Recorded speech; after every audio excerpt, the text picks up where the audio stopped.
మనందరం కూడా చిన్నప్పటి నుండి మార్గశిర గురువారాన్ని లక్ష్మీవారము అని వింటూ వచ్చామండి. నాకు కూడా అనిపిస్తూ ఉండేది, గురువారాన్ని పట్టుకొని లక్ష్మీవారం అంటారేమిటి, శుక్రవారం కదా లక్ష్మీవారము అని.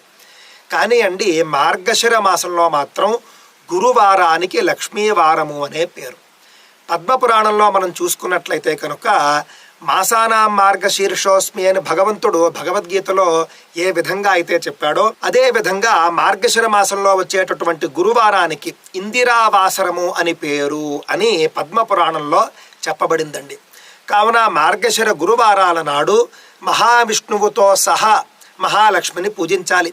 ఆ విధంగా వీళ్ళిద్దరినీ కూడా మార్గశిర మాసంలో వచ్చే అన్ని గురువారాలు కూడా పూజించినట్లయితే మన ఇంట్లో దరిద్రం ఉండదు, మహాలక్ష్మి యొక్క అనుగ్రహం కలుగుతుంది, జన్మ జన్మల్లోనూ కూడా మనం సంపన్నులుగానే జన్మిస్తాము, అష్టైశ్వర్యాలు కూడా మనకు లభిస్తాయి అని పద్మపురాణంలోనే కనిపిస్తూ ఉన్నదండి.